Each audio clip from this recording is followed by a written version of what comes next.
What is up, Rangers and overall hockey fans? Thank you guys so much for chiming in to the latest episode of Rangers Review. Myself, Wardy, alongside Statboy Steven. This is the Artemi Anisimov episode. My memory's not mistaken. That's what I think of right away when I think 42. So I'm excited to get into this one. Not so happy to get into the fact that we don't have games. We haven't had games for a little bit, and we won't until after Christmas. So Steven and I will be going over the last 3 games for the Rangers that actually transpired, how they fared, the positives, the negatives. Then we'll be getting into really the freeze that is the entire NHL right now until the post-holidays. We'll also be looking at individual performances, the Headle benching that transpired during one of these games, and overall just what we can expect for the Rangers and then their upcoming schedule after Christmas. So a lot to get into in this one, including a prospects update too, I'm sure, as long as we don't forget. But yeah, plenty to deep dive. But before I go any further, Steven, how are you doing tonight, my friend? Doing well. Our last recording our last recording of the year. And yes, that's a good point. Artemi Anisimov is the first player I think of with the number 42. So he will definitely come up at the end when we go over the list of Rangers wearing number 42. Interesting developments, of course, in the league. Also World Juniors, where they go with 50% capacity. Some Ranger prospects that are doing really well up in Canada in juniors. Not the guys that we usually talk about in Othman and Cooley, but Ryder Korzak that we'll dive into a little bit. So yeah, enough to discuss over the next hour and a half. Yeah, I mean, hour and a half. We'll see how fast or slow we go about this, right? But yeah, like I said, I'm excited to get into it. And if you're watching live, thank you guys so much for being here on YouTube. As you see, we actually changed the YouTube panel. It's no longer Warrior NHL. It's officially Rangers Review. I have my good friend Dennis Simone, who was able to come up with the logo for us. I'm going to put, after this goes live, links in the description towards his website. He's just done great work doing actually helmets of the goalie mask designs for a lot of players in the NHL, including Mike Richter back for Team USA. He's currently working on, I'm not sure if he's done with it. He can't use them, unfortunately, because the NHL is out on the Olympics. We'll touch on that shortly. But he was working on Carter Hart's helmet for Team Canada, which is really cool. He's interacted with a lot of other players too, but was beyond nice to reach out to me to design our Rangers Review logo. So it's brand new. Absolutely love it. The shout again. One question. Why is it not in the top left? Oh, sorry, you froze for a second, Steven. But the reason why it's not in the top left corner is because I haven't changed the template yet. That's the only reason why, because it's all preset. So I'll have to go in Photoshop and do all that fun stuff. Okay. It's on the thumbnail though, so it's okay. Yeah. But yeah, again, shout out to Dennis. I'll have the link to his website in the description for you guys to check it out should you be interested after this is live. And if you're listening on replay, wherever you get your podcast, thank you guys for being here too. But like I said, we got a lot to get into, so enough of the chit chat. Let's start off by saying I know that the Montreal game didn't happen because that's been postponed. So we are still going to count those 3 games as to who was closer. You obviously won, but if you want to go over the details, I know the Rangers went 1-1-1 over the past 3 games, and yeah, I was feeling ballsy and went 4-0. I don't know why. I really don't know why for that stretch, especially. It was just kind of one of those spontaneous things that occur to me, but I went with it. I think I said like 16 goals like a schmuck too, or 16. So yeah, what were the totals here, goals wise? And I know losses, you were closest, so the title's back with you. But I went in with 1-2-1. So in the absence of that one game that was postponed, I got the closest. The number of goals in those 3 games for the Rangers, they had 2, 3, and 2, so 7 in total. Okay. So there was no way you were going to win this. Yeah. Yeah, no, it didn't feel like it was going to happen either. But I also want to shout out Jim, who's a great supporter, friend of mine, baseball-wise for Ballcap Sports, who chimed into the live stream. So hello to you. Hello to everyone first chiming in, folks. But yes, you take that belt. You enjoy it, Steven. It is what it is. It won't be long until I get it back. But it'll be a little on for you because of the delay with all the games going on, right? But I will carry it over the holidays. Okay. Yes, you will. So enjoy that.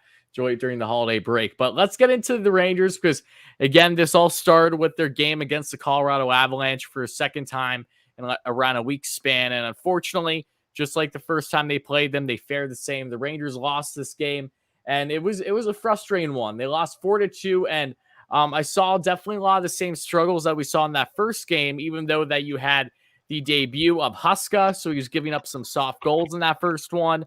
So I wasn't blaming everything on how the Rangers were playing in the beginning, but something that became increasingly obvious in this Colorado Ranger game part 2, right, was just how much more advanced Colorado looked at times. And that's been the biggest gripe, the biggest concern with the Rangers so far, is we need to see them be competent against above 500 teams. You know, the teams that have been dominating in recent years. And the Rangers at this point have proven that they can hang with clubs, but they're not on that next level yet. And that's okay. I don't really necessarily expect them to, but there are higher expectations now, and they need to make sure that they do their best game in and game out. But they lose Colorado again 4-2 thanks to Mikko Rantanen starting things off in the first period, halfway through his 13th of the year, assisted by McKinnon and Burakovsky. Then Cale Makar does what Makar does best. He gets a really nice shutoff for his 13th goal of the year at this point. Cale Makar, 13 goals in this one. Just ridiculous how amazing of an offensive weapon he is on that back end for Colorado. Assisted by McKinnon and Kadri on the power play. And then we get on to the second period. Ryan Strome gets his 6th of the season. Halfway mark, assisted by, of course, Fox and Panarin. And then we get Valeri Nichushkin right towards the end of the period. Nichushkin, I was a big fan of his when he was originally drafted. High draft pick by the Dallas Stars. Was underwhelming with them for a bit. Went to the KHL, came back, and completely redefined himself as a player, going from really being an offensive weapon to just really strong in both ends as a two-way kind of power forward type. Nichushkin gets his 8th of the season, assisted by Confer and Kadri. And then the third period, a nice goal by Julien Gauthier for his 2nd of the year. Great to see that for the youngster, assisted by Hunt and Goudreau. But then Nichushkin, again, a poor play right after the face-off. I don't even recall exactly what it was. Right off the face-off towards the end of the game, Nichushkin gets a breakaway for his 2nd, and that's all she wrote for the Rangers in this one. So saw a lot of takeaways that giveaways I did not like from the Rangers side of things in this one. And it was just a frustrating game overall. Definitely a game I wish that they would have had a better performance for obvious reasons. Shots were 28-31 in favor of Colorado. Faceoffs, Rangers 154-46. Again, this is why the Rangers lost. They can't be winning faceoffs, clearly, because it doesn't amount to success right away. But all jokes aside, power play, Rangers went 0-2, Colorado 1-6. Penalties endlessly in this game. Rangers just were sloppy in a lot of different aspects of this one. And then hits, Rangers benefit over Colorado 19-13.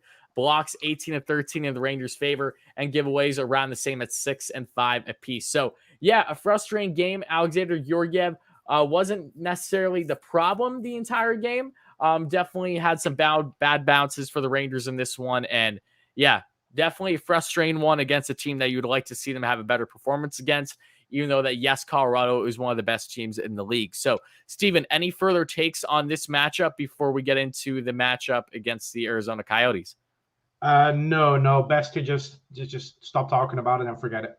Yeah, the only other thing that we can note is that this was also the game that Artemi Panarin was injured. As many of you guys know, Panarin did get injured in this one. He's back now. We'll be getting into that further throughout the episode here, which is great to see because we haven't talked it a bit. But yeah, Breadman, I do believe, got hurt in this one, and he's now back practicing, which is great to see, and he should be ready to go once the Rangers are back after the holidays. But yeah, Steven, take it away with the positive, which was the game against the Coyotes.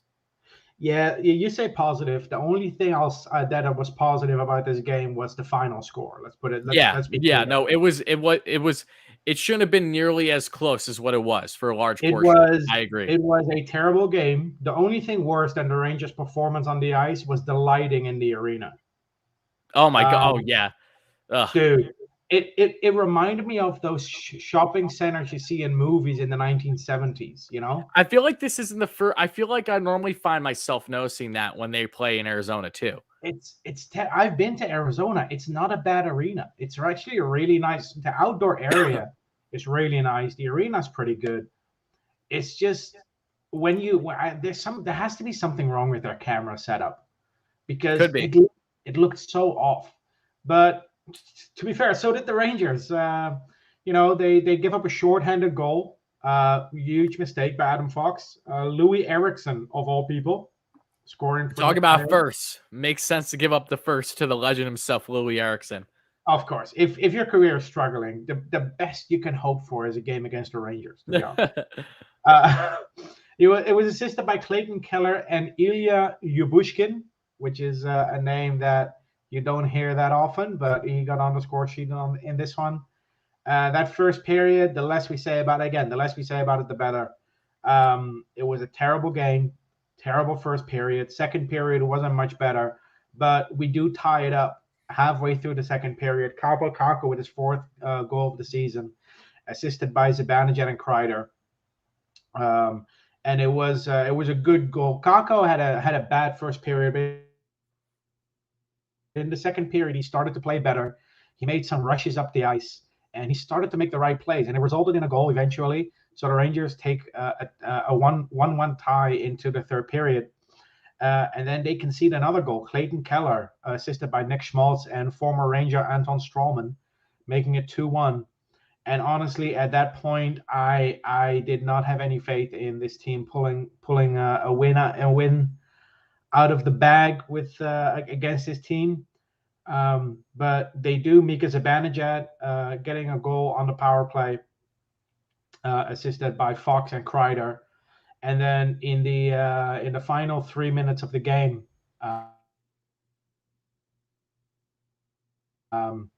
it's another goal by Kaapo Kakko, his fifth of the season on the power play, assisted by Chris Kreider. Chris Kreider, by the way, who had 3 assists in this game. Yeah, he like doubled his season total.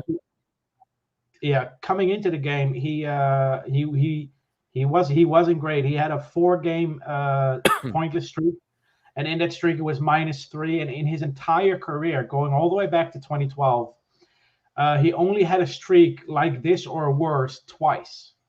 So it was time. Kreider was due, getting 3 assists. He ends the drought.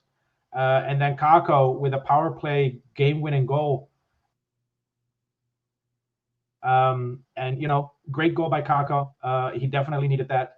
And with that second goal, Kakko hit 50 points in his career. And I looked it up. He's only the 8th player in Rangers history to hit 50 points before turning 21. Who are the other 7? The last one was Alexei Kovalev.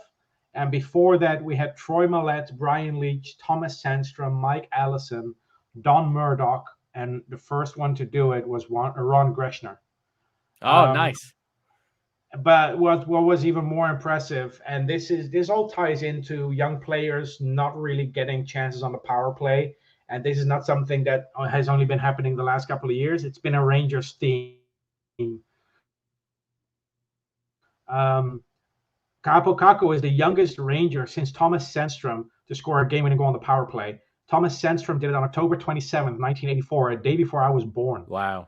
And he's only the 6th player aged 20 or younger to score a game-winning goal on the power play in Rangers history. And for the other 4, we have to go back to 1976 with Don Murdoch, 1953 with Camille Henry and Harry Howell, and 1936 with Matt Colville. So just to put that into perspective, since 1953, he's only the 3rd player aged 20 or younger to score a game-winning goal on the power play for the Rangers. This team has never really had players good enough at a young age to get those power play minutes and to be productive on the power play. So, great for Kakko to get 2 goals in and to get the win for the Rangers. 3-2 win in Arizona. And it was their first win in almost 4 years against the Arizona Coyotes. Because in David Quinn's entire tenure, they did not beat the Coyotes. I think they were 0-3 under David Quinn. Of course they were. The last time they won, and I remember this because I was at that game, January 2018, under Alain Vigneault, I think Derek Stepan scored the game-winning goal in a shootout. That was also a terrible game, by the way. And then the following day, they lost to Vegas. Oh, wait, I remember that shootout. Wow. Yeah, So, that actually hit me. Did he score like in typical Stepan fashion?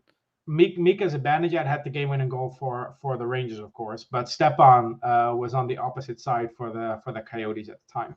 Oh, okay. Yeah. Oh yeah, that's right, because he got traded in 2017. Okay, exactly. Yeah. So, but look, I'm glad we're finally beating the Coyotes again. You know, the fact that we had to wait almost 4 years to beat them is pretty embarrassing. Of course, there was last season where we didn't play them at all, but we did play them, I think, 3 or 4 times in between, and we couldn't beat them. And then in the final seconds of the game, there's a scrum that ensues in front of Kincaid, because Kincaid was in net for the Rangers. Phil Kessel went head-to-head with Ryan Lindgren. There was an interesting scrum there. Yeah, it was. The Rangers pull a win out of the bag. Keith Kincaid with 29 saves on 31 shots. And look, I'm going to say something that some fans might not really agree with, but sounds like a very Steven take. I love Keith Kincaid's what's the word, tribute to Mike Richter with the pads, but those pads cost us a goal. That the Arizona Coyotes, the first goal was scored because of those pads. If he wears normal pads like every other NHL goalie, that puck does not go in the net on the first goal. Okay. So I'm all for a tribute, but do it in like an all-star game or something, or practice for the AHL. Don't do it in the NHL, because those smaller pads almost cost us a win. That's I definitely wasn't expecting to hear that out of you, but I will say, to be devil's advocate here for Keith Kincaid, who's only getting a handful of appearances for the Rangers this year, I'm going to allow it. But if he was a normal backup, I think maybe we could have a deeper discussion on the thickness of the pads. That's my take. I'm pretty sure no one will talk about it since we got the win. But, you're the first person to actually bring that up. Yeah, that's all I have to say on that one. But the other point I have about this game, Adam Fox was not great. He's allowed to have a couple of stinkers. He's had them now. You know, he wasn't great against the Vegas Golden Knights either, but you'll get into that in a minute. But still, I mean, the kid has 31 points in 30 games. He's on pace to be over a point per game. I'd have to look it up, but the last defenseman I remember to hit 82 points in a full season was Erik Karlsson.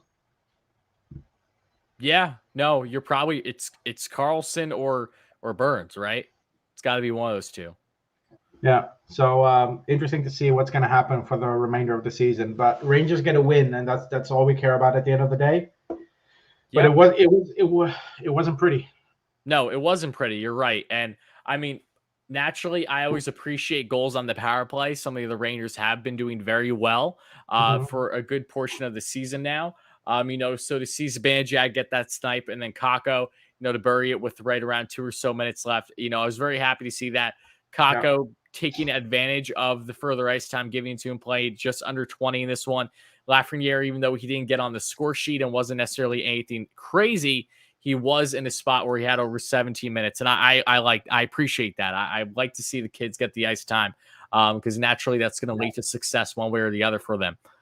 And you know, I know this was born out of necessity with the Panarin injury, but I really liked how the power play looked with Mika on the left, Kreider on the right, and Kakko and Strome in the middle. I really liked the way that first power play unit looked.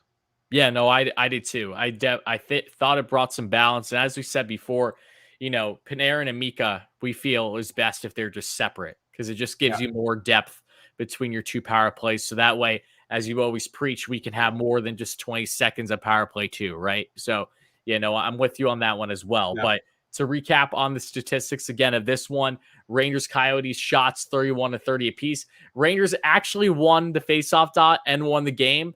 But up until the last couple minutes, they weren't supposed to win the game. So I don't know how much you want to count it. Rangers are 66 to Arizona's abysmal 34%. Arizona doing their best Rangers impression here at the faceoff dot. Rangers 2 for 3 on the power play. Arizona 0 for 2. Hits 27-29 in Coyotes' favor. Blocks 9-8 in Rangers' favor. And giveaways in Rangers' favor with less 5-7. So yeah, wasn't a pretty one for the Rangers. They need a win though.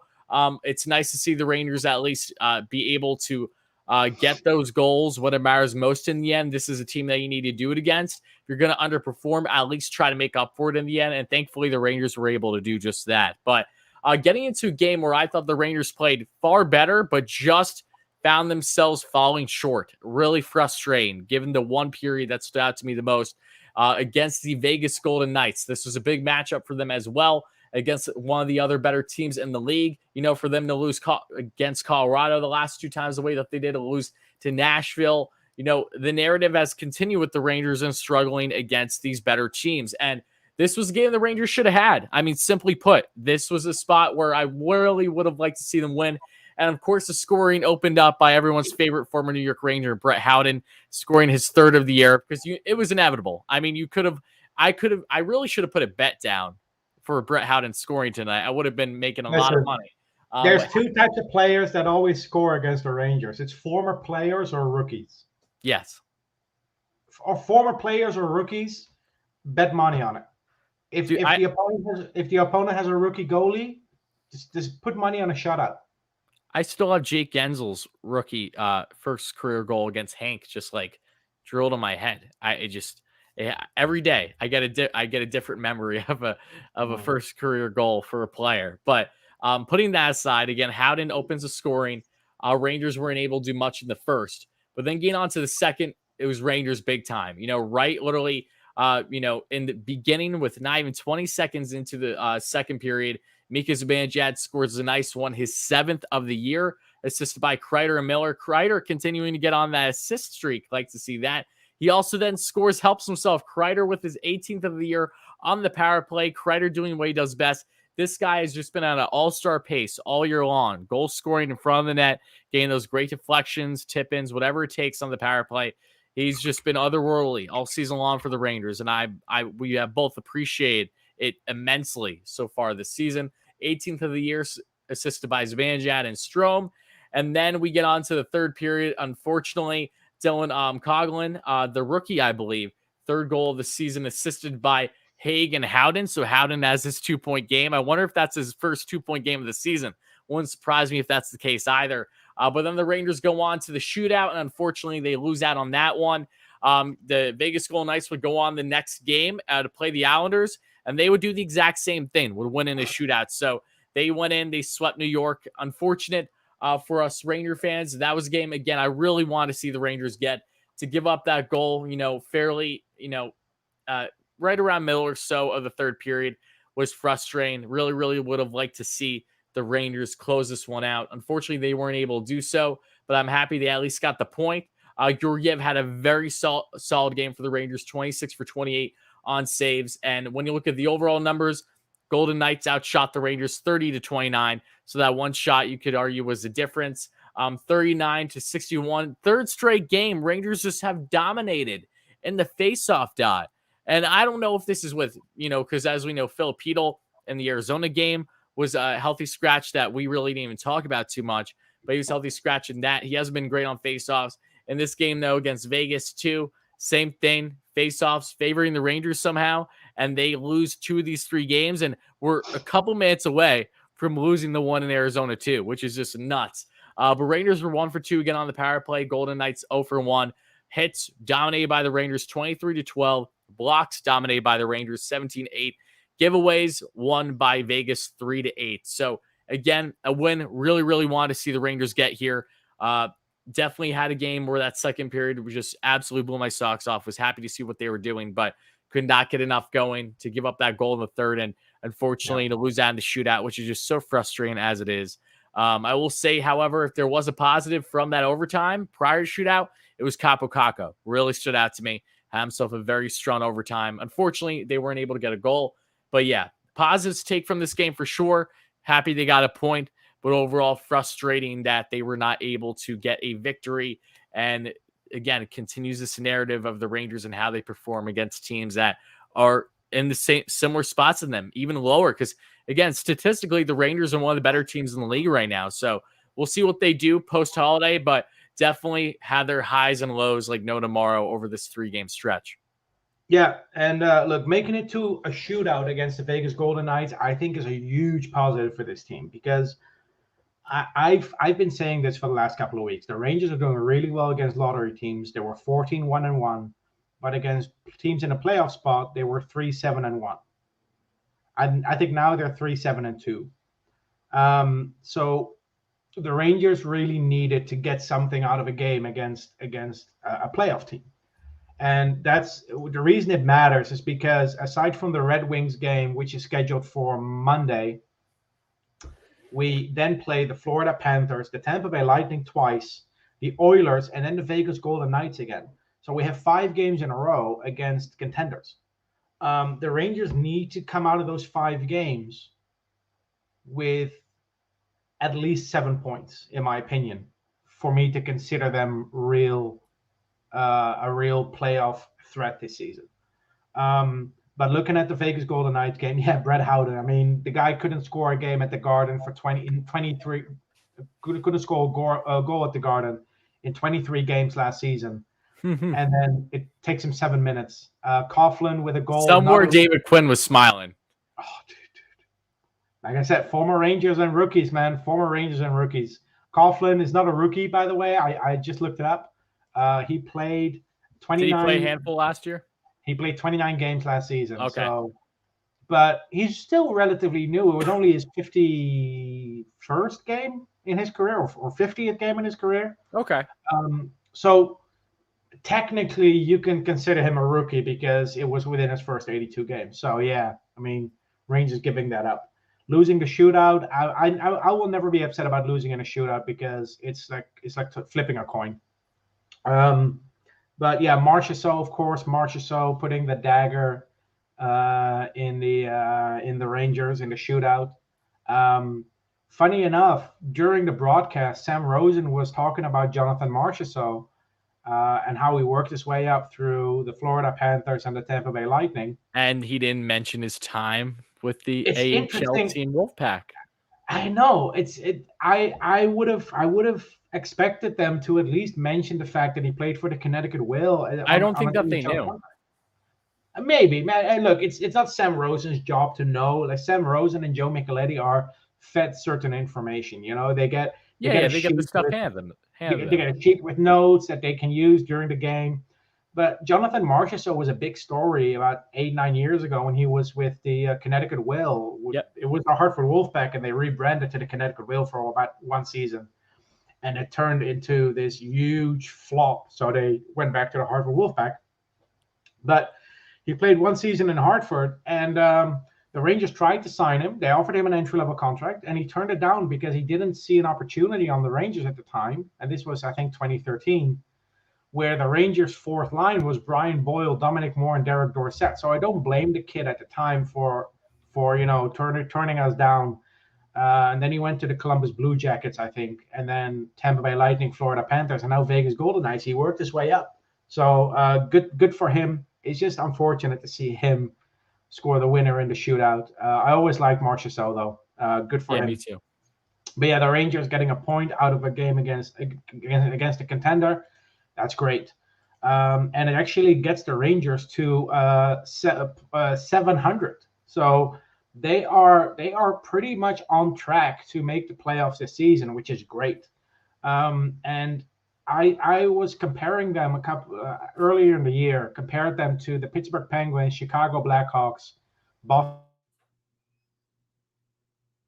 Bruins, and LA Kings, because those are the 4 most successful rebuilds in the salary cap era. You know, all 4 teams won at least 1 cup. Correct. The Kings won 2. The Penguins and the Blackhawks won 3 each. But when you look at how long it took for those teams to get there, I think as Ranger fans, we should be really happy with where we are now. And I know the 5-on-5 play leaves something to be desired, but the results are there. And looking at the rebuild year, which I consider the start of the rebuild for these teams, the moment they had their first top 5 pick. So for the Penguins, 2002, when they had Ryan Whitney 5th overall. Chicago Blackhawks, 2004, when they got Cam Barker 3rd overall. And they drafted Marchand when they signed Zdeno Chara. They drafted Phil Kessel 5th overall. And then, of course, the LA Kings in 2007 with Thomas Hickey. And then 2008 with Drew Doughty, 4th and 2nd overall. Comparing that to where the Rangers are right now with their rebuild, with their first high pick in 2019 with Kaapo Kakko, their R+1 season, the Rangers had .564 per game. So we're 0.564, which is higher than all other teams. The Blackhawks aren't included because that was the lockout season. R plus 2, 0.536. But now R plus 3, and just to compare, 0.700 for the Rangers, 0.707 for the Bruins, 0.616 for the Kings, 0.433 for the Blackhawks, and 0.354 for the Penguins. So the Rangers are on track, and this is why I always said the Rangers will be contenders in 2024. That's when their window opens, because all these teams, from their first high pick, their first top 5 pick, to winning a cup, it took them 5 full years. So if you take the 2019 as the starting point for the Rangers, 2024 is the year we should really be competing. So let's hope we can get there, but it's looking good so far. We have Panarin, who's still relatively young. We have a winner, not a candidate or a finalist. No, we have a Norris Trophy winner on defense. Capo Kakko is slowly getting better. Chris Kreider is playing the best hockey in his career so far. So I don't know if this is the coaching change or something else, but it's nice to see. And then we have all these young kids coming up: Zach Jones, Braden Schneider, Brennan Othman, Will Cooley, Brett Barrard. Some of these kids will play in the World Juniors. And some kids unfortunately missed, but like Brennan Othman, he will play next year. But the future looks bright, and as long as Drury can build on this without giving up too many assets, I think the Rangers are in a really good spot. Yeah, no, you're absolutely right. And before we say anything further, I just want to let you know you have been lagging throughout the entire episode today. I don't know if there's been something wrong with your Wi-Fi. If you want to try to fix it mid-time here, and you can, but if you feel that you can't troubleshoot without it causing like a big disruption, that's okay. I'm just letting you know so that way, for next time at least, it's not a big deal. It just pauses every couple seconds. It's hard to explain, but I know that people, if they're watching this on YouTube especially, they get what I'm saying. But to piggyback off of what you were discussing, and we've talked about this plenty regarding the rebuild. No, you're right. And it's important to look at where the Rangers stand right now. And really, a lot of people, including myself, they played above expectations in certain ways this year. Yes, they've had expectations to win and be a playoff team under Gallant, but especially with that 7-game winning streak and everything, they have definitely put a smile on my face a lot. And the only gripe that I've had this entire time is simply just wanting more abilities for the Alexis Lafrenières. And Kakko, not really so much. Kakko's been getting a good balance. Would like a little bit more in special teams, but we've been seeing that more recently. But all I care about is obviously our top young guys, that they're just given every opportunity known to man to succeed. And I think we're going to continue to see that.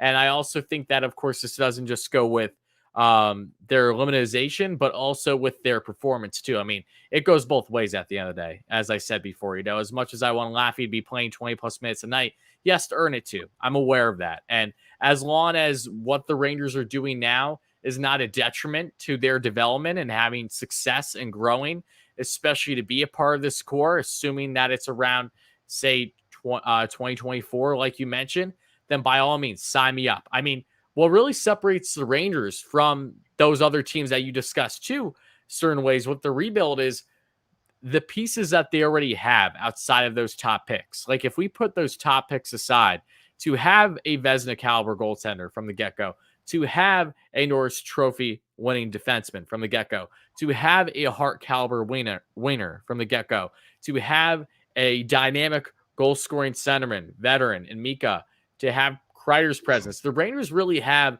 all those pieces to really stick out, and that's why I've always been excited from their rebuild from the start, because it really felt more like a retool, if that makes sense. It hasn't felt like a full-fledged rebuild. If it did, then it would be like the Detroit Red Wings, the other, teams that are just completely scratching things from the start and building their way up.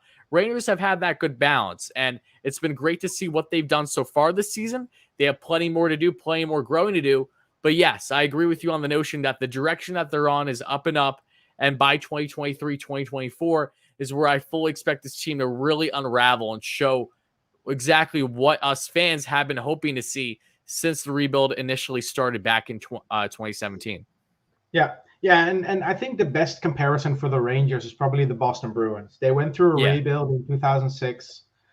They drafted Marchand, they drafted Lucic, they signed Chara, they drafted Phil Kessel, who they then traded for a second overall pick. Well, they traded him for a first rounder that turned into a second overall pick because the Maple Leafs were terrible. But the Rangers are in a similar situation there. You know, the Bruins had Tim Thomas, we have Igor Shesterkin. Loved Tim Thomas. He was a really interesting story. Yeah. I know it's almost impossible to get like a 1-for-1 comparison that's like a carbon copy, but the Bruins and the Rangers, they used a very similar blueprint.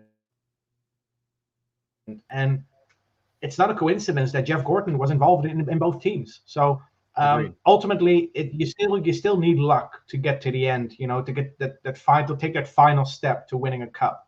But if the Rangers can make the playoffs this season, gain some experience, and then next season win a round or two, then I think in 2024 they can go all in. And that's when you start trading your first round picks and prospects at the deadline. I don't think the Rangers are there yet. I know there's conversations online about Phil Kessel and about Patrick Kane and Thomas Headle. I don't think the Rangers are there yet where you are acquiring rentals. I don't think they're there yet, but we'll see. I don't think that they should. Is it wrong for me to say that I'm not necessarily in love with the idea of them acquiring rentals, especially for a team that isn't in a spot where it makes realistic sense to then re-sign those rentals to potentially a mid to long-term deal? I just don't see it, especially when those rentals are winners. You know, when I want to see the Lafrenières of the world, the Kakos, continue to be given opportunity. Vitaly Kravtsov, what's his future going to be? You know, we felt at first that, okay, there was no shot in hell that he would ever be part of the Rangers organization again. Now everything has died down a bit. As we know, he will be in the KHL until that season's done.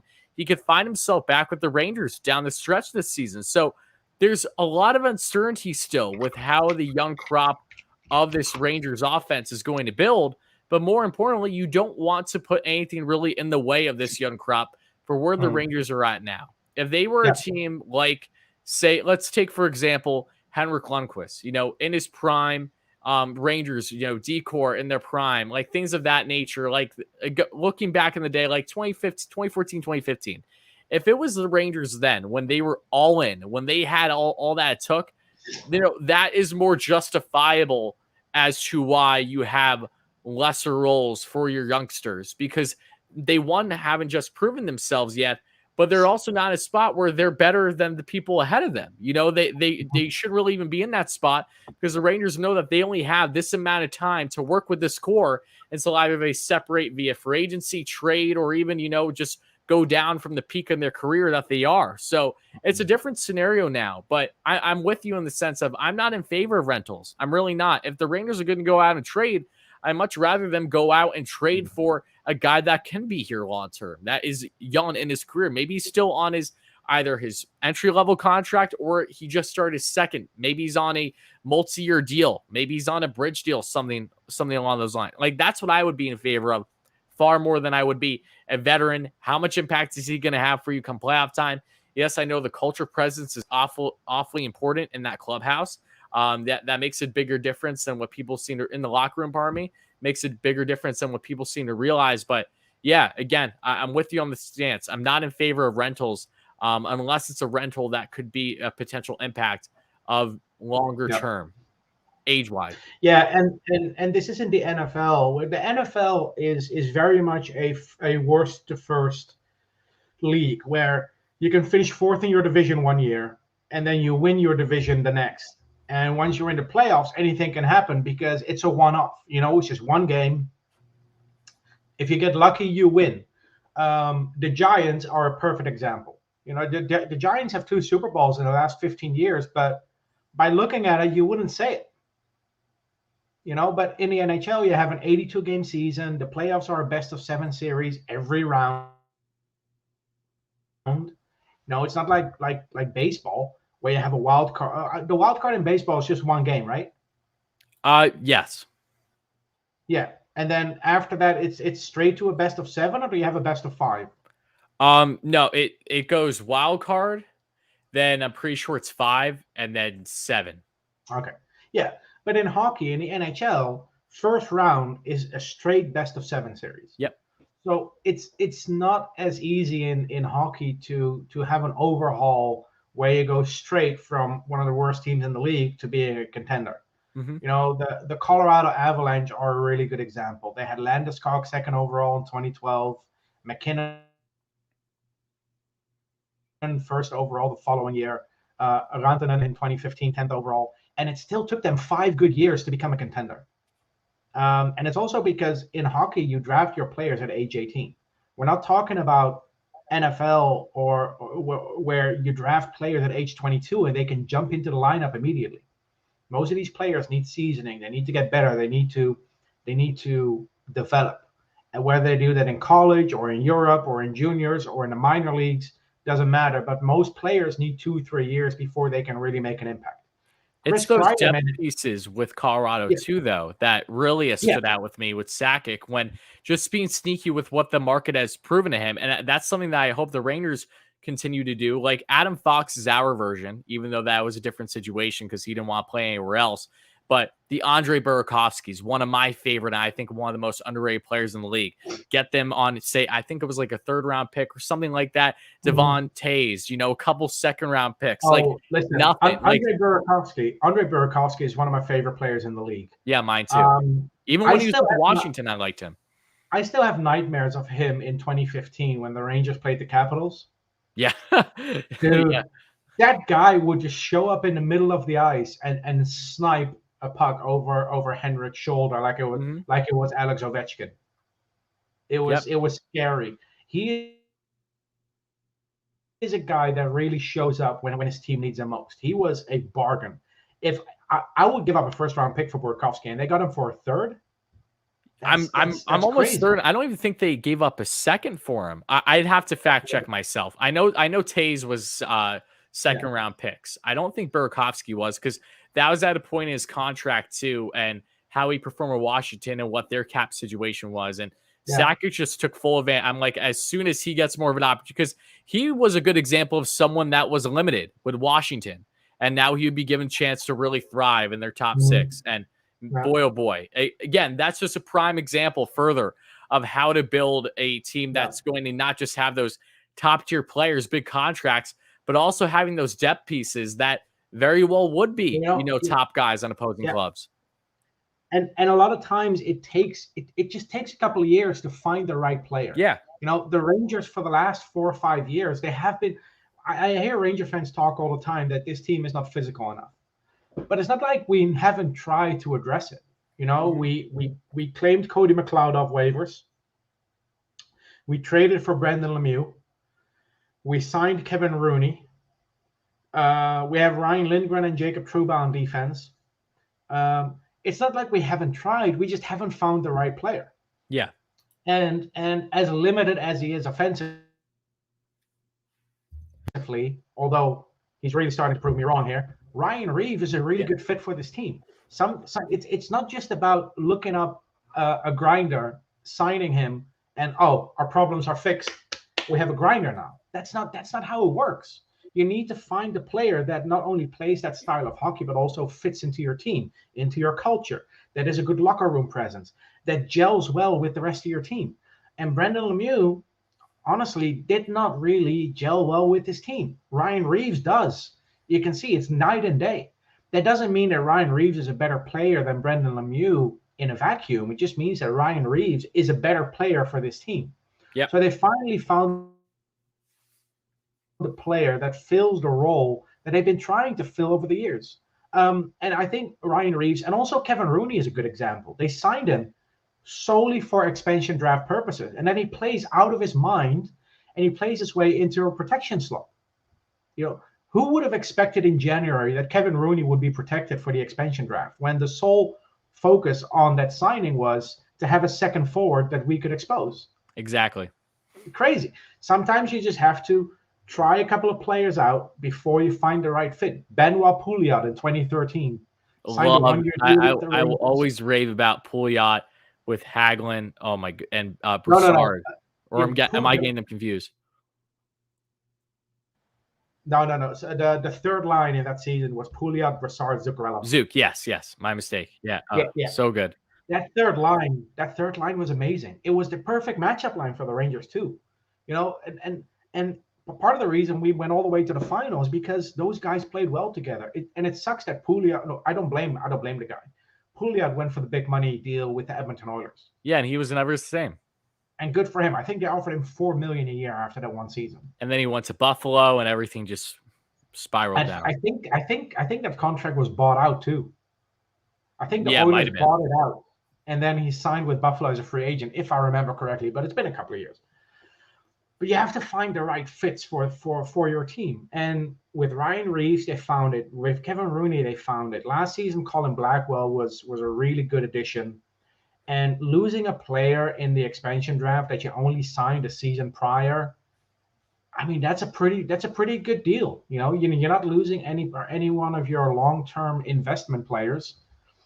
Now the Rangers just need to hit on 2 more players, and maybe Sammy Blais is that next player that we need. Maybe Dryden Hunt can take that next step, or maybe one of the kids that don't have under contract yet will step up in that role. But this team, at the moment, is not one rental away from contending. We might be there next season, but for this season, I just want them to focus on making the playoffs, gaining the experience, getting as far as you can in the playoffs. Getting to the playoffs is my expectation. Everything else is gravy. If they make it to the second round, that's gravy. If they make it to Game 7 of Round 1, I consider that a win. If you can take a team to Game 7 in your first real playoff series in 5 years? Yeah. Because the qualifying round, against the Carolina Hurricanes, I don't really consider that a real playoff. It never happened. No. So the last time we were in the playoffs was 2017. We beat the Canadiens with that beautiful snipe by Tanner Glass. And then we got smoked by Ottawa. And then, we lost to Ottawa. Ottawa Senators that season were pretty good, by the way. They were 1 goal away from making the conference final. I know. Or from making the Stanley Cup final, sorry. Yes. They lost the conference finals to the Penguins. But the Rangers are finally getting there again, making the playoffs now. That's the goal. And hopefully some of these young kids can contribute in the coming years. Yeah. No. Speaking of those young kids, by the way, we have, of course, the World Juniors coming up. Do you want to quickly dive into that? Yeah, I mean, let's just talk about prospects update as a whole when it comes to the prospects for the Rangers that'll be taking part in World Juniors, because with saying that also, unfortunately, that will be the only ones it looks like that'll be taking part, because Olympics-wise, the NHL, as officially as we know, backed out because of all the increasing restrictions and everything that's happening. So NHL is not going to be part of the Olympics. Looks like David Quinn actually might be the head coach of Team USA, which is very interesting as well, because he's obviously not part of an NHL club. But getting on to juniors, Steven, let's go over what prospects for the Rangers are going to be involved here. All right, so Team Canada has 2 of them, goalie Dylan Garand and winger Will Cooley.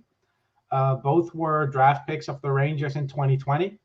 Will Cooley with the 2nd-round pick that we got for Elias Andersson, of course. Mm-hmm. And Dylan Garand was the 4th-round pick. They both play in juniors. Garand was with Team Canada at the World Juniors last season when they lost the final to Team USA. So he will be poised to get a gold this time. For Cooley, it's his first time at the World Juniors. A bit surprised that Brendan Othman, of course, isn't playing, but we've been over that before. Yeah.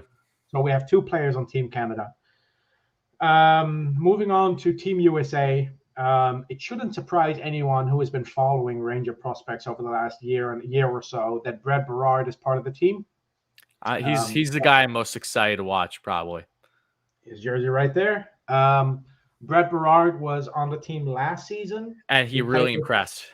He played with Farinacci and was it Bobby Brink? Yeah, it was Bobby Brink. Yep. Yeah. Farinacci and Bobby Brink. This year, he is paired with one of his best friends, Matt Beniers, 2nd overall pick for the Seattle Kraken this past summer. Kind of a good player. He's a good player. They've known each other ever since they were, I think, 5 years old. They practice together every summer, so there's a little bit of chemistry there. I didn't know that. That they can hopefully work on. But yeah, Barrard, of course, won the gold last year at the World Juniors with Team USA by beating Canada in the final. The Rangers, wait, did they beat Canada in the final? I think so. Yes. Yeah. Hold on. Or am I thinking of the World Championships now? Now you got me. Double check for me, because now you're getting me confused. Before I make a complete fool of myself.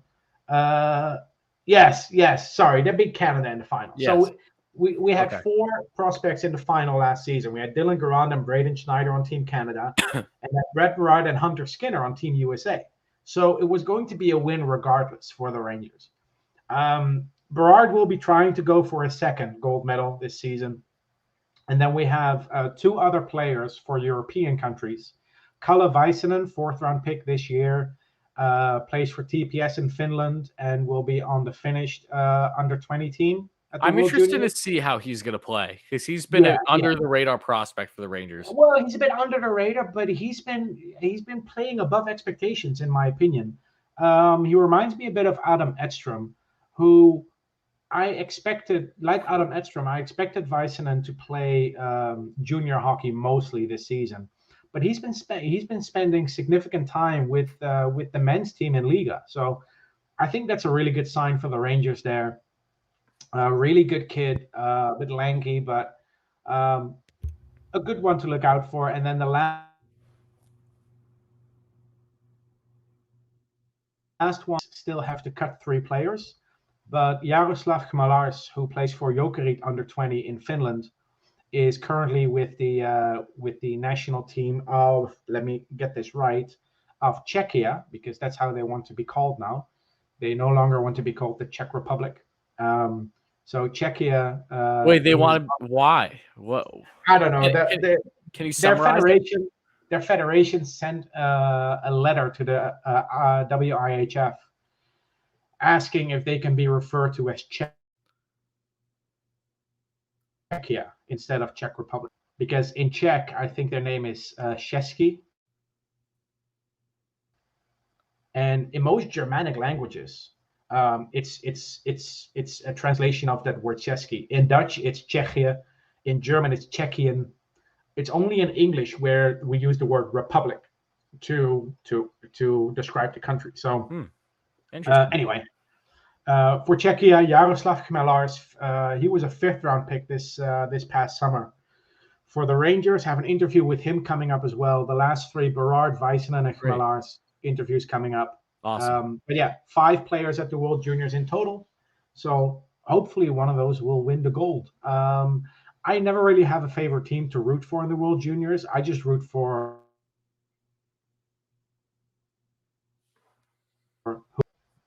so if it's Canada against Russia, I'll probably root for Canada, but only because Will Cooley and Dylan Garand are on that team. Yeah, I mean, I'm naturally going to always be Team USA, but if Team USA, let me put it this way, if they're out, then I'm rooting for whatever team has the most Ranger prospects. That's how it works. And if Team Canada ends up being Team USA, it'll be a bummer in that sense, but I will be happy for the Rangers prospects. So it's like bittersweet type thing. It's not as bad as I know a lot other people would make it out to be. No, but it's fun to have more than just a couple of prospects in the World Juniors for a change, because we've been going through years where we have maybe 1 or maybe 2. To have 5 across 4 different countries now makes it really interesting. And gives you more incentive to check out all these different games too, versus focusing on one team. It gives you a reason to check out these other games as well. So World Juniors, they have preliminary games, I think, tomorrow. And then the tournament itself starts on Sunday. So check it out. The first game is, I think, Czechia against Canada. So we have 3 prospects in the first game of the tournament already on the first day. That's going to be a lot of fun. I'm looking forward to it. I feel like whenever we're watching juniors, it just takes me to like a different place in like hockey fandom, because you get it for such a short portion of the year and then it's gone. And I'm just not someone that's going to go out of their way to watch WHL, CHL games, European games, depending on the matchup, KHL sometimes, but not often. but juniors is always something that I appreciate because it kind of lets me get out of my comfort zone a little bit. Yeah. Well, juniors is like a roller coaster. Yeah. It's just so much in such a short period of time. You know, it's like it's a lot, very similar, of course, to the Olympics. You know, it's like out of nowhere, you have them all going for the championship, and it's a big deal. Yeah. It's in a short period of time. So, and speaking of the Olympics, with the NHL not going, they're going to have a bunch of makeup games in that 3-week span. So for Ranger fans, it's even better. You get even more hockey now. You get Olympic hockey and NHL hockey in February. So that's a good point. That should actually be a win. There's a silver lining there for hockey fans. Yeah. But yeah, World Juniors, interesting to keep an eye on that with 5 prospects there. For the rest of the prospect update, the most important point I have is the other 2 guys that are on my door there. Ryder Korzak was named Player of the Week for the CHL and the WHL. He's been having a good couple of games. Let me quickly look him up. And then, of course, Brody Lamb, who plays in the USHL for the Green Bay Gamblers, I think has 3 goals in his last 4 games. So he's heating up a little bit there as well. Sweet. Brody Lamb has committed to the University of Minnesota for 2023-2024. So he will play another year in the USHL most likely, and then go to college. But Ryder Korzak in his last 5 games, listen to this: 3 goals, 7 assists for 10 points. Oh, baby, love to see that. And before that, he only had 1 point in 5 games, so he had a little bit of a slump. But he got out of the slump right before the holiday. No, that's awesome. You and I have both been pretty high on Korzak for a bit now since he got drafted. Yeah, I think Ryder Korzak is a very underrated pick for the Rangers.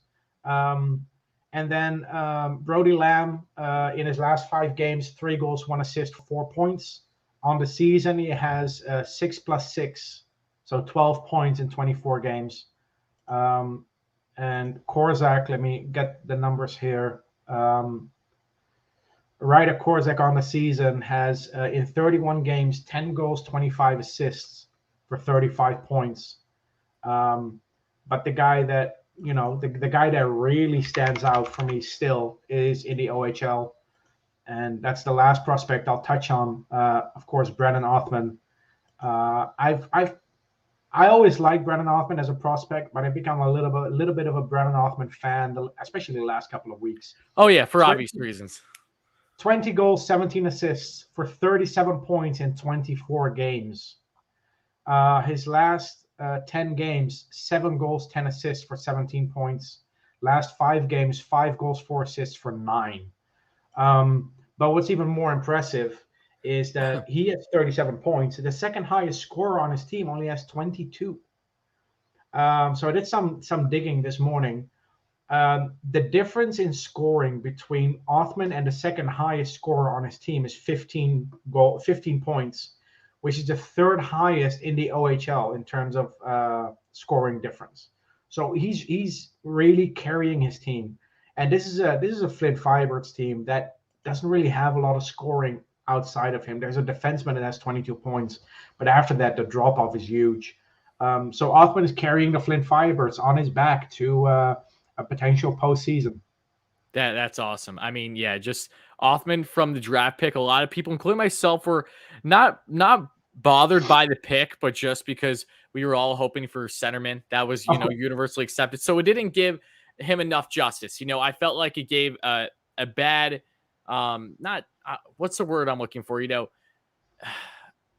A bad first impression kind of thing. When in reality, it wasn't in direction on his talent. It was just because all Rangers fans were under the belief, hey, we're going down this route. Oh, now we're not. Okay. So yeah, a lot of people weren't familiar with Othman either. So I was the same way. I wanted Svechkov. I wanted Svechkov too. And otherwise, I would have wanted Lucius. They were still both on the board when the Rangers were on the clock. And then they go with a winger. So my first reaction was, oh, why did we get a winger? But then you think back to a year ago, and the Rangers, with their second pick in the first round, everyone expected them to get a center, and they go with Braden Schneider. And I remember the same reactions to that pick. And now a year later, look at him. Look at Braden Schneider. Yep. Braden Schneider is doing really well on the AHL. I think he's going to be knocking on the door to get a couple of games in the NHL at the end of the season. And next year, training camp's going to be huge for him. Training camp's going to be huge. The thing with Othman, though, and this is the only gripe I have, but it's to no fault of his own. If he was born 6 days earlier, he would have been AHL eligible next season. He was born on January 5th, and the cutoff for AHL eligibility is December 31st. If you turn 20 by the end of the year, you are eligible to play in the AHL that season. Ooh, so okay, a kid like Ryder Korzak, who was born, let me check. I think he was born in October or November. Where's Korzak? So Ryder Korzak, drafted in the same year as Brennan Othman, will be eligible to go to the AHL next season. He was born in September 23rd. So he was one of the oldest players in his draft class. But Brennan Othman misses the cutoff. On the upside, Brennan Othman is eligible for the World Juniors next year. So I'm looking forward to seeing him in that. Yeah. But great, great production, great progress by Brennan Othman and Will Cooley and Brett Barrard and Ryder Korzak. Really happy with what I'm seeing from those four. Everything that you would want from the more coveted Rangers prospects at this point. Exactly. And I had a conversation with someone earlier this week about Ryder Korzak, and he asked me, this guy asked me, how much, what does this mean for his potential? And I always want to be cautious with this. And the way I explain it is, Korzak putting up great numbers in juniors is not a guarantee for success in the NHL, but it sure beats the scenario where he doesn't put up those points. If that makes sense. Yeah. Yeah, no, I understand what you're saying. So we'll see what happens. Evan Vierling, who plays in the OHL this season, who was a draft pick in 2020, has had a bit of a slow start to the season, didn't play at all last year because of the OHL season being canceled. That's correct. And he couldn't get a contract elsewhere because the Rangers didn't have an ECHL team. Questionable if he gets an entry-level contract at the end of the year, but I think Dylan Garand is pretty much a lock for a contract. So yeah, Garand is probably the guy that we don't talk about enough as well as a goalie prospect. Only downside is that he plays on a really good team, so his quality of shots that he gets might not be a good indication of what he can do. But we'll see what happens in Hartford. Georgiev is on his way out. The Rangers will probably sign Kincaid as a backup. And then in the AHL, you would have Huska, Wall, and Garand coming in. One of those three will play some games in the ECHL, but it's good to have some goalies in the system again. Yeah, no, it is. And especially with Garand, I'm pretty excited about him. Not to expand much further on prospects, because I do want to get us to answer a couple questions before we wrap things up with the upcoming schedule. But, that pick from the beginning really stood out to me. And I know that his juniors team is very good. So naturally, it's like, okay, what's that transition going to be to pro hockey, right? But to see his impact with Team Canada, with juniors already, and to see how well he's done so far this season and to be with juniors again, he really feels like, as you've alluded to before, that might be not necessarily the next big thing goaltending-wise for the Rangers, but someone that, when you look at all their other goaltending options, he might really be that guy to be the next potential part of a tandem or something. Like when I think of the Lindbloms of the world, or Lindblom, however you pronounce his name, from Sweden, when you think about the other picks as well, Garand has just felt different to me from the get-go. And I'm curious if you feel the same way or different about that. Yeah, and look, comparing him to goalie prospects over the last 10 or so years, we've had Cam Talbot, who was an undrafted free agent. Love Cam. Can't emphasize that enough. Slam dunk signing. But Brandon Halverson, Mackenzie Skapsky, who was the guy that they called the Prince? Chad Johnson. Oh yes, my Remember him? goodness, he was a Chad journeyman in the Johnson. league for a bit. I remember him with the Penguins too. I think he played for the Sabres. Yeah, as well. He did. Yep. And then we've had some weird goalies in Hartford. Jason Mission, Jeff Malcolm, David Leneveux, JF Berube. JF Berube. So getting some good goalies out of our draft picks now is great to see, and I like that the Rangers are using 4th-round picks on these kids. I don't want to use a 2nd-round pick on a goalie. Exactly.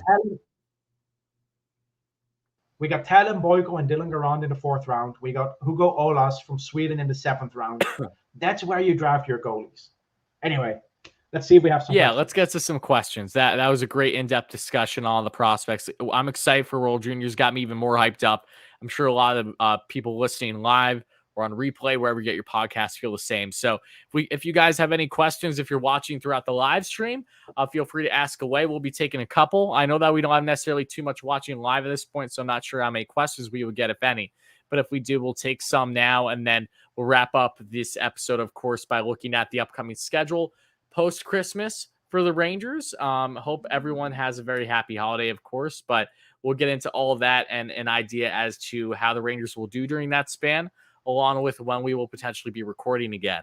But we do have a question here from Michael. Says, what do we think of the Rangers made a trade for Oliver Bjorkstrand of Blue? Yes. First of all, yes. We wouldn't have to give up as much, and that would be a good fit. I don't necessarily think that. I think that the Rangers would have to give up a decent haul for Bjorkstrand. He's actually one of the most underrated goal scorers in the league. And I think obviously the biggest thing that's been holding him back is his injuries, staying consistent in the lineup for Columbus. But especially with the team that, he's dealt with a lot, changes line mate wise, and under Tortorella for a while, which was always defensively minded first. Bjorkstrand has always been a very sneaky goal scorer. I think that's actually a perfect type of pickup as an option in your top 6, top 9 scoring. That's someone I'm far more in favor of. And I would be curious to see if the Rangers could make something like that happen. Again, Columbus is such a weird team. I don't know how to read them because they're not in a rebuild. They're really not in a retool. They're just kind of just riding with what they have at the moment. So, Steven, what's your take on Oliver Bjorkstrand? Yeah, I think he's the type of player that this team could use. Wouldn't want to give up too much for him.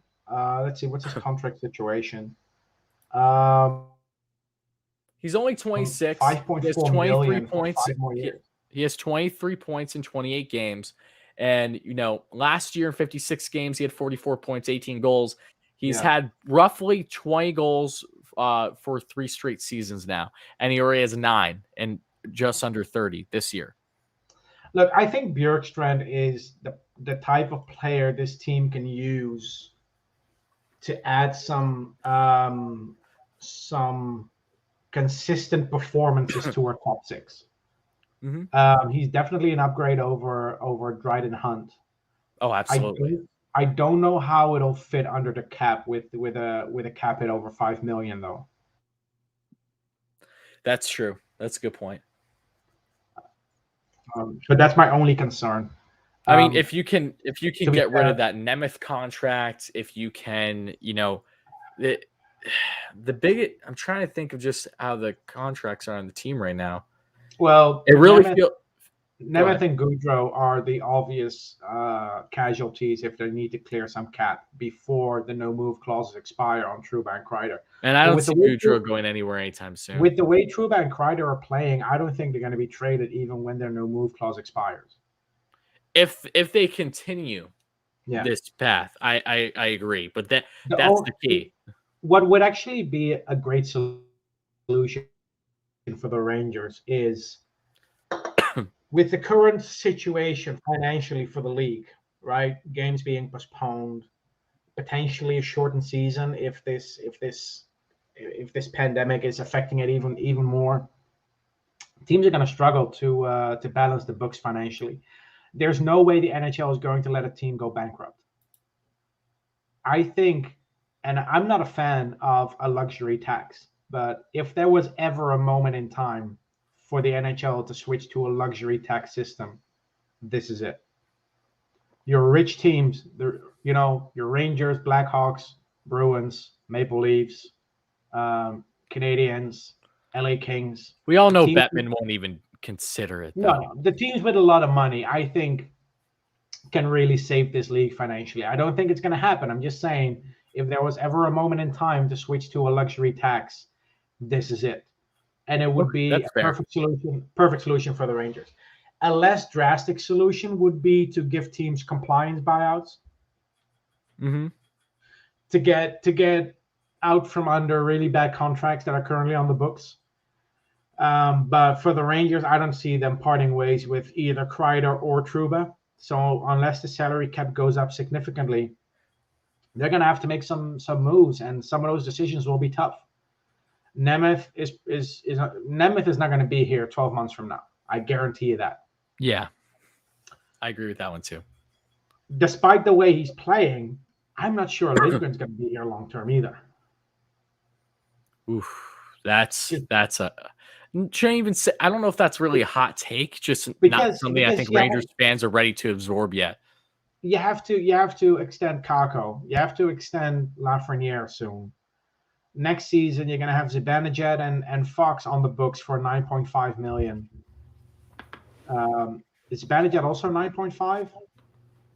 9 million? I think he's at least 9. I'm pretty sure. Yeah. So those two players will make 9 million or more. Add that to Panarin at 11.6, Trouba at 8. It's going to be tough to balance the books, and if the salary cap's not going up, Strome's going to have to take a discount to stay in New York. Another player that could be a casualty is Philip Heedle. Yeah, no, Heedle's definitely one where I don't know what his future holds right now. The thing is, Philip Heedle's replacement is already. Oh, Zibanejad is 8.5. I was half a mil off. Okay. So it's 9 million average. So 18 million for those two combined. Philip Heedle's replacement's already in Hartford. It's Morgan Barron. Patrick Nemeth's replacement is already in Hartford. It's Zach Jones. You're going to need to have players on entry-level contracts contributing for this team to get through the next couple of years with the salary cap. So we'll see what happens. I don't think Bjorkstrand is going to be a viable option, not because he's not good enough, but because the Rangers don't have the cap space for it.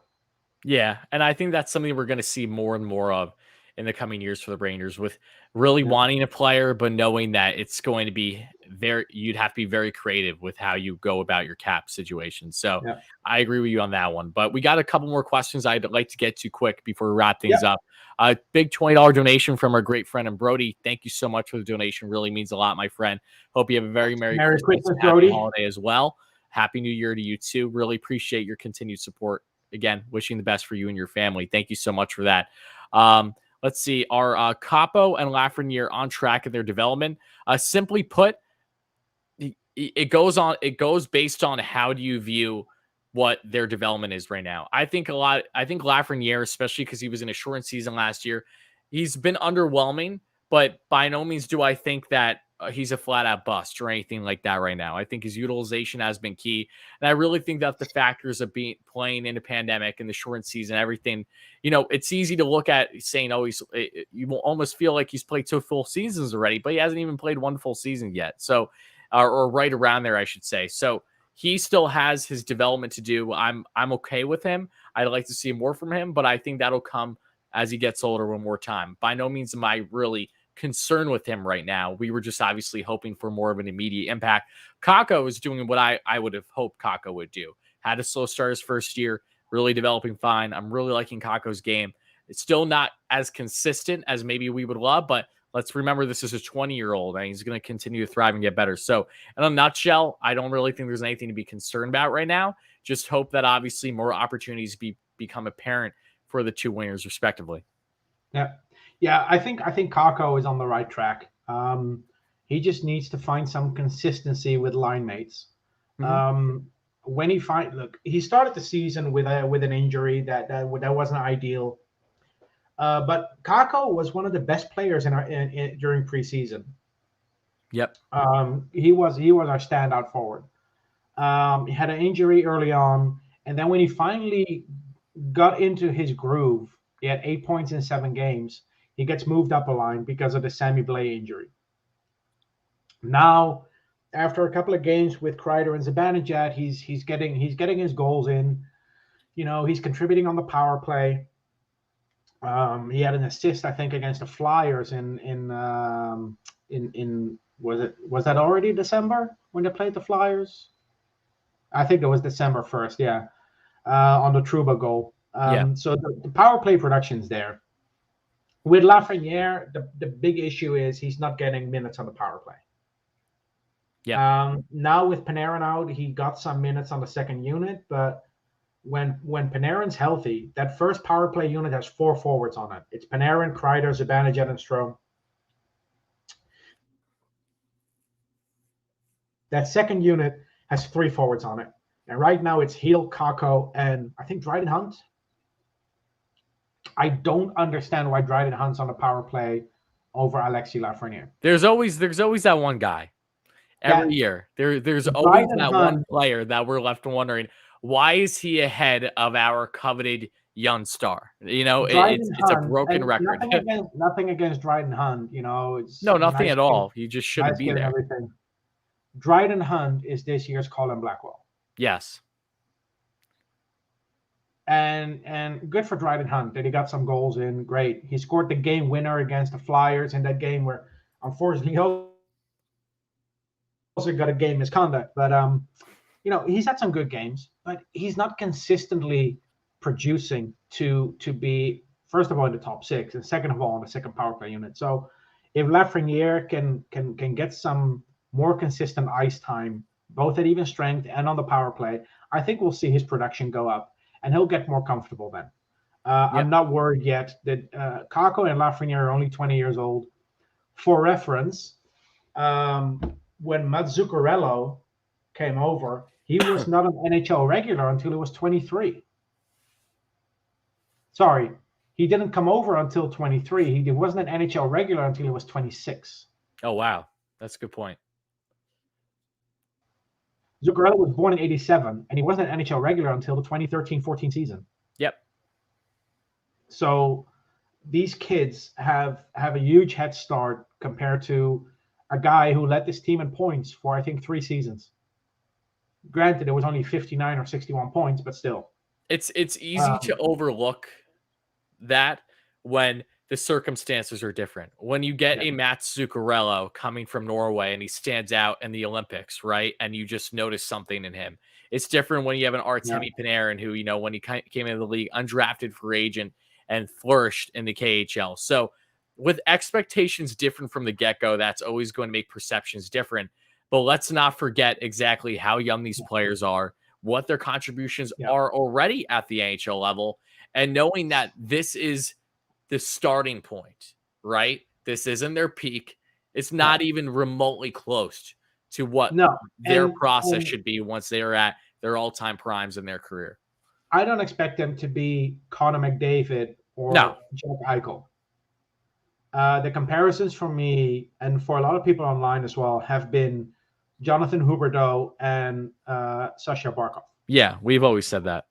And those guys also needed a couple of years to get into it. Those guys were second, and Barkov was second overall pick. Huberdeau, I think, was a third overall pick.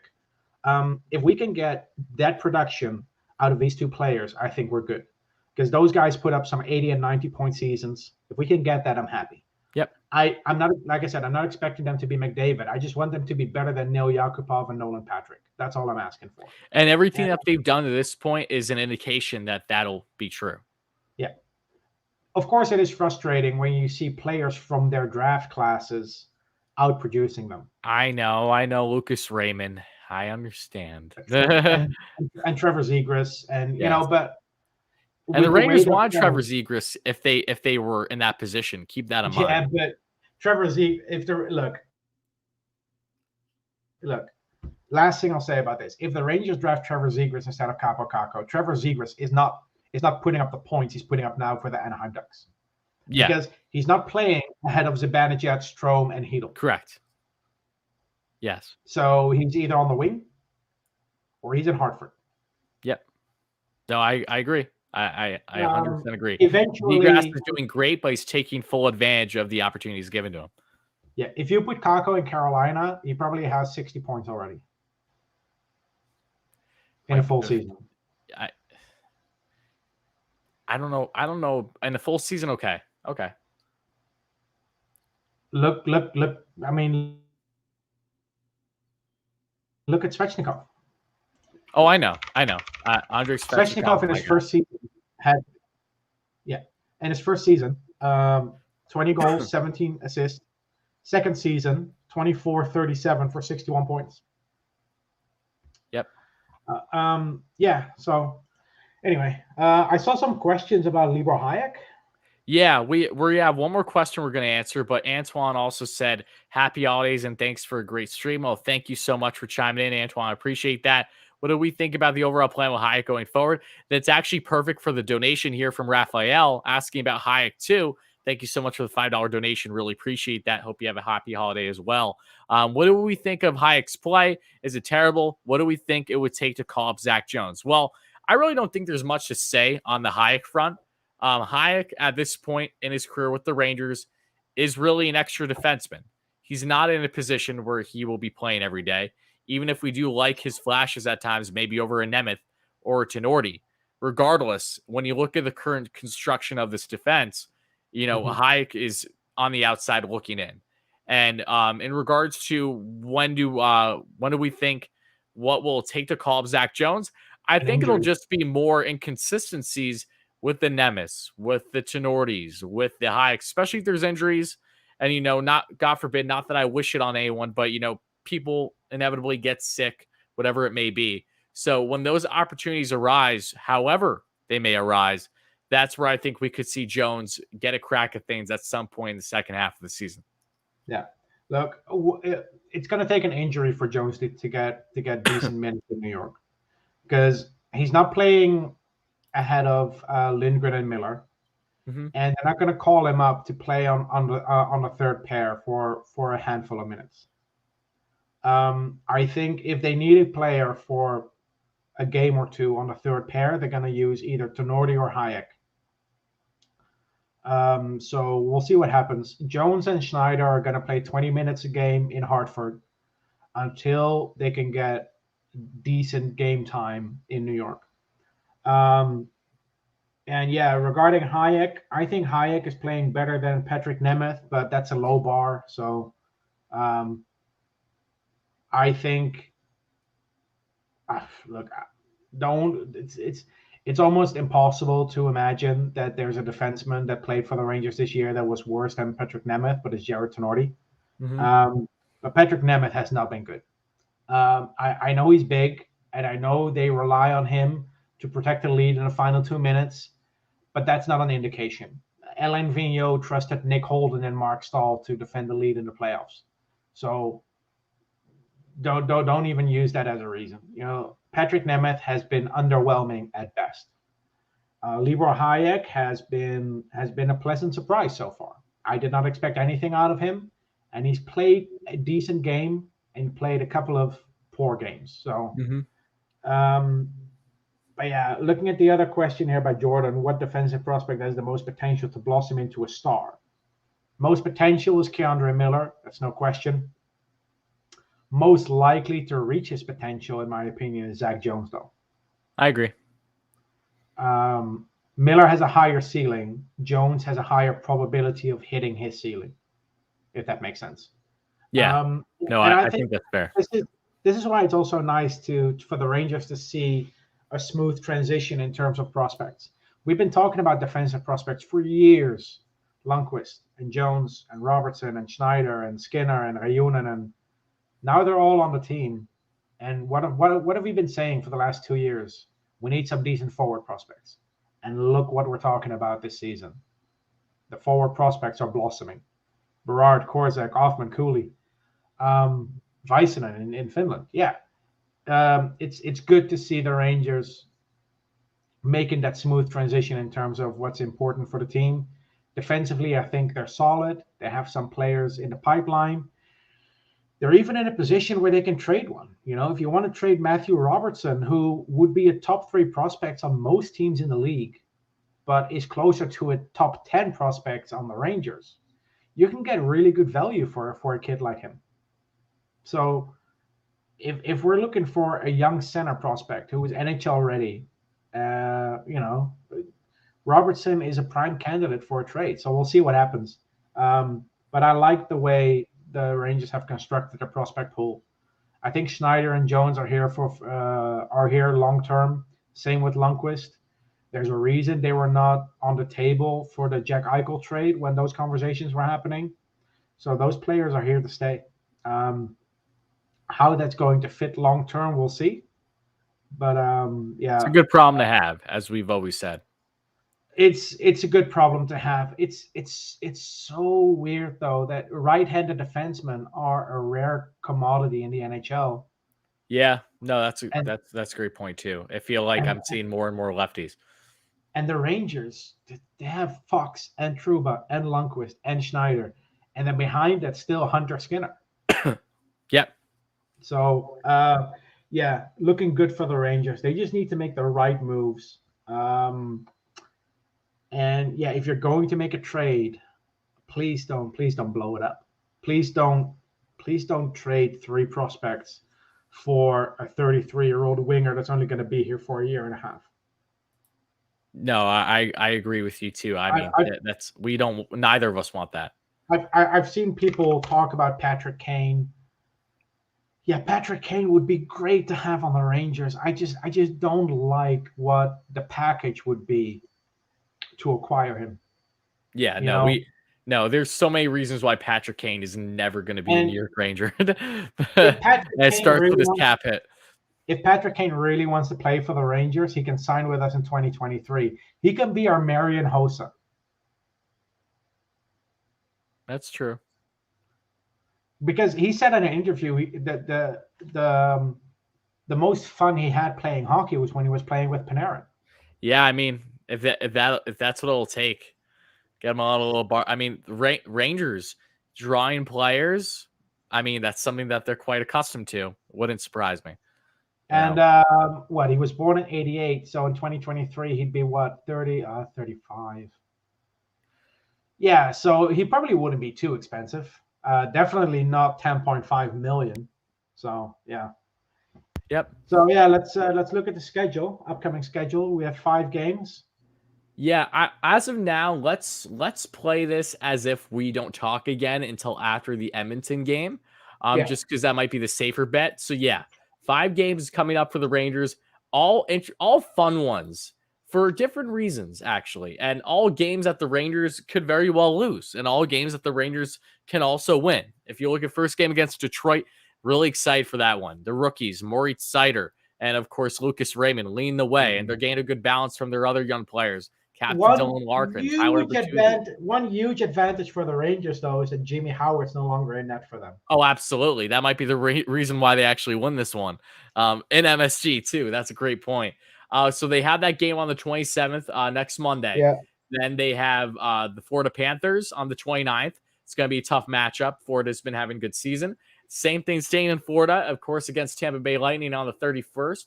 Those games are always tough against the Bolts. Then again against the Bolts that following just 2 days later on the 2nd of January 2022 on that afternoon Sunday. game. And then it's a back-to-back against not just Tampa Bay, but then that Monday against the Edmonton Oilers, who did, if I'm not mistaken, Rangers had they had a massive lead against Edmonton last time they played, and then they blew it completely in Edmonton earlier this year. So really tough schedule. Don't remind me, please. I know, I'm sorry.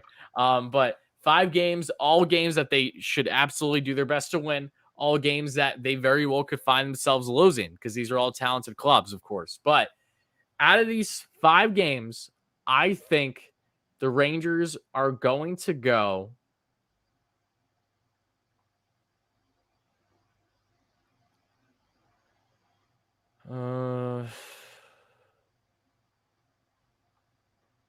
let's see. I think out of these 5 games, the Rangers are going to go 2-1-2. 2-1-2. All right, writing it down. Not that I wish it. Not that I wish it. I'm just trying to be far more balanced than what I was last time around.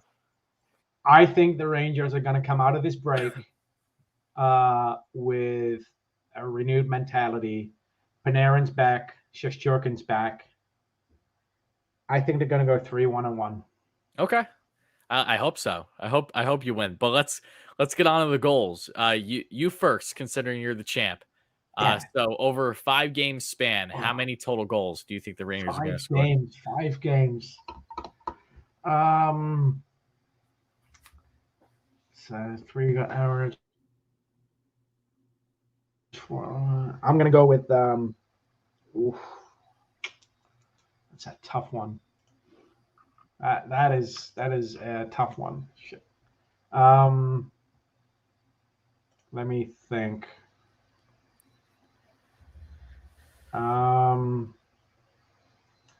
know what? I'm gonna go with 15. Okay. All right. I'm gonna go with 17. That was mine. So 17. All right. Yeah. 3 goals per game seems like a good average to bet on. Yeah, I'm just under 3.5. So I'm assuming that they're gonna have a couple games in there where they're gonna ball out. So we'll see. But on the season, the Rangers have 86 in 30 games, so they're just below 3 a game. Yeah, so we'll see. Again, who knows if they're going to be renewed and rejuvenized the way you say they will. Maybe that's going to benefit me in this column. But we'll see. I'm excited. This is a big stretch for the Rangers. Hopefully, they all rest up with everyone because just everything that's going on in the world right now, enjoying their holiday break. That they come back ready to go. And, it doesn't hurt for a team to have a little break like this, at the halfway point prior to the All-Star break and stuff like that. So I think that there's a chance that this could actually benefit the club quite a bit. But yeah, Steven, I think we hit the nail on the head with everything. Are there any final remarks you want to give? Episode 42, right? Episode 42. All right. Let me think off the top of my head. All I got is Artem Anisimov, and I think I said Artemi Anisimov. I don't know why I said that earlier. You said Artemi Anisimov. Yeah, it's okay. Potato. What's another 42 I'm thinking of? The guy that left the Rangers this summer played with 42 over the last 4 years. Brendan Smith. Okay. There you go. Yeah. And then another defenseman. Of recent years? No. No. He's a name that Ranger fans do not have fond memories of in terms of drafting. Was it a 90s draft pick? No. Oh, if it's before that, then you've lost. No, it's more recent. Oh, it's more recent? Wait. Did this player's career think about a really bad draft pick for the Rangers, like salary cap era bad draft pick.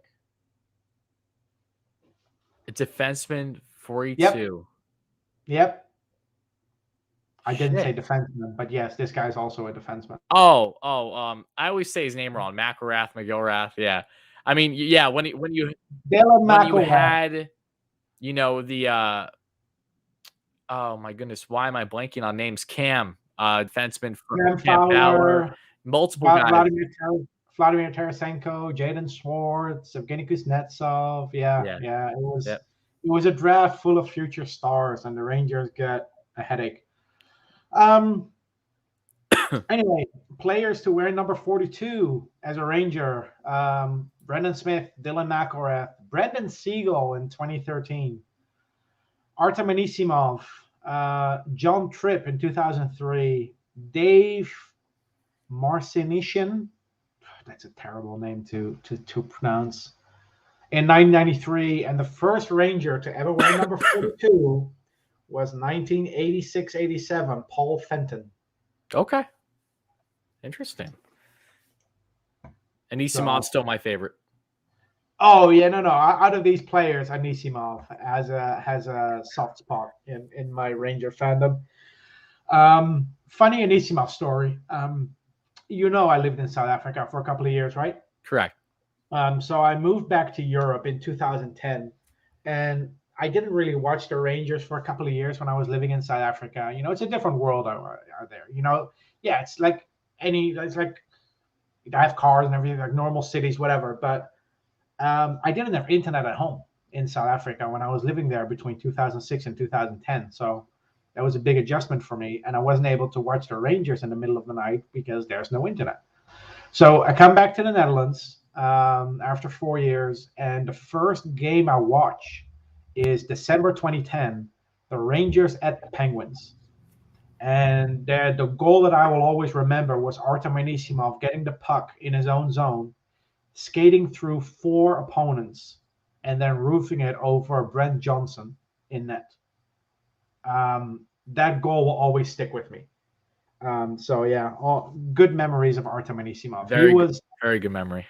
He's part of my renewed love interest with the Rangers. I've said this before, but you know, he was the start of my Rangers fandom. So I'm always going to appreciate, you know, being able to witness him as really when I started getting into the game of hockey. So, you know, shout out to Anisimov with all he's done. And the other game I'll always remember of Anisimov was in 2011 against the Flyers.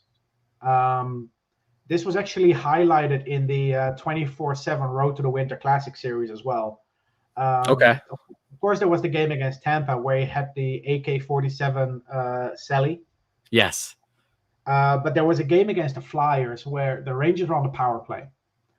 Anisimov gets hooked. He skates towards the Flyers net. He gets hooked, so he's on a delayed call. Jágr's in the box. And then he scores, and during the celebration, he's high-sticked in the face. So the Rangers go from a 5-on-4 to a 5-on-3 plus a goal. Jágr comes out of the box, and there's 2 players in the box. So they go from a normal power play to a 5-on-3 plus they get the goal. That's one of the weirdest sequences I've ever seen. That's bizarre. Yeah, no, I think Jágr, Mike Rupp, the salute at the Winter Class. It just that was a fun year. That really was. That was a fun year. You know, the Winter Classic was great. Richard scoring with a second to go in Arizona. Then 6.6 seconds to go against the Capitals in playoffs. I think so. Oh my goodness! They tied it, and then Stahl scores from the point. Overtime. God, as a kid, that was like everything at the time. It really was. Dubinsky slamming the Gatorade yes. bucket on the floor against the Senators. Steven, we're getting into too much nostalgia. Sorry. I think the Rangers swept the Flyers 6-0 in that season too. But oh my goodness, that was fun stories of a previous Rangers team. That was a really fun ride. Those couple of years leading up to the Stanley Cup final. It was, and I always appreciate them. But you know, with that being said, we're almost an hour and 40 minutes into this one. So I want to thank everyone so much that chimed in. Episode 42 of Rangers Review. We'll be back again after the new year as of now. So I hope everyone has a happy holiday. If you haven't had your holiday already, and have a very happy new year. Thank you guys all so much for making this Rangers podcast a part of your weekly routine. And yeah, we'll be back after the new year. So appreciate you guys so much. Happy holidays to you all. And Steven, let's go Rangers. Merry Christmas, Happy New Year, and let's go Rangers.